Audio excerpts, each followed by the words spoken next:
Hey everybody, Anthony over at Kia here. Today we're going to jumpstart a 25 Kia Telluride. And first things first, just in case your key fob is dead along with the vehicle, take the manual key, insert it right underneath, push up and pull the handle, and this will pop right off. Once you do that, take your key, unlock the vehicle, and open it right up. And now you're ready to jumpstart the vehicle.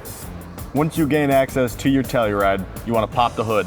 On the lower left-hand side, there's a lever that you're going to pull underneath the driver's panel. Take your hand, pull it, and now the hood's popped.